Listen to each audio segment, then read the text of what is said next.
Welcome to Key Colours. Pawan Kalyan cinema career ని మళ్ళీ serious గా తీసుకోవడం మొదలు పెట్టారా? మకాం హైదరాబాద్ కి మార్చి మరీ కంటిన్యూగా షూటింగ్లు కంప్లీట్ చేయడమే కాదు, ఓజీ మీద బజ్ రావడం చూస్తుంటే ఇండస్ట్రీలోనే కొత్త టాక్ వచ్చేసింది. అదేంటో చూసేద్దాం ఈ స్టోరీలో. This is Key Colours for you.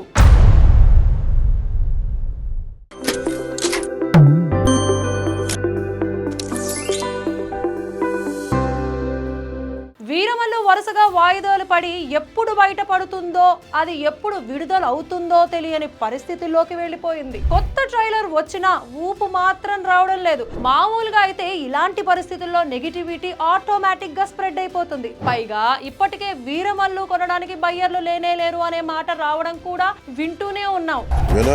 Veeramallu చెప్పింది వినాలి. మామూలుగా మిగతా హీరోలకైతే ఇలాంటప్పుడు ఎలాంటి పరిస్థితి ఉంటుందో తెలియదు, కానీ పవన్ కళ్యాణ్ విషయంలో మాత్రం డిఫరెంట్ సీన్ కనిపిస్తోంది. వీరమల్లు తర్వాత రాబోతున్న ఓజీ మీద ఇప్పుడు అమాంతం రీసౌండ్ బజ్ వస్తోంది. ఓజీలో వింటేజ్ పవన్ కనిపిస్తారని, యాక్షన్ కూడా నెక్స్ట్ లెవెల్లో ఉంటుందని ఇండస్ట్రీ మాట్లాడడం మొదలైంది. ఇంతుంటే అంత చేసే ఫ్యాన్స్ ఇక ఇదే టైం అన్నట్టుగా చెలరేగిపోవడం కనిపిస్తోంది. ఓజీతో పవన్ రికార్డులు బద్దలు కొడతారని మాట్లాడడం, సవాలు చేయడం, కవ్వించడం మొదలు పెట్టేశారు. నిజమేనా?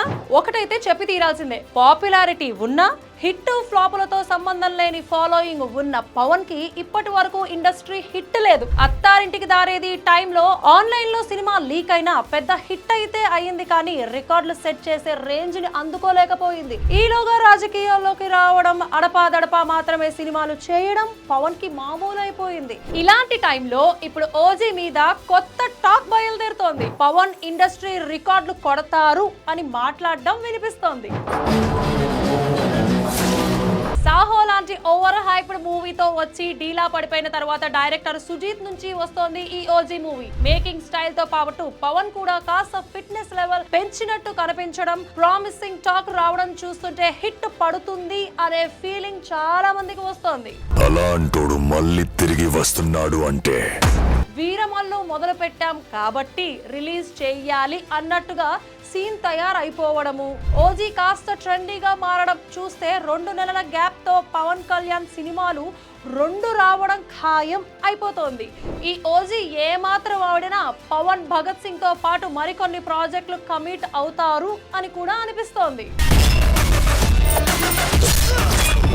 ఎందుకంటే తనయుడు అకిరాను లాంచ్ చేయడంతో పాటు మరో 2 ఏళ్ల పాటు హైదరాబాద్ బెస్ట్ గా సినిమాలు చేయాలి, ఎన్నికల ముందు మళ్ళీ రాజకీయాలపై దృష్టి పెట్టాలి అనే ఫీలింగ్ జనసేనకు వచ్చేసింది. అంటే రాజకీయాల సంగతి ఎలా ఉన్నా సినిమాల విషయంలో మాత్రం పవన్ కళ్యాణ్ కంటిన్యూ చూపించడం ఖాయంగా కనిపిస్తోంది. మీరేమంటారు?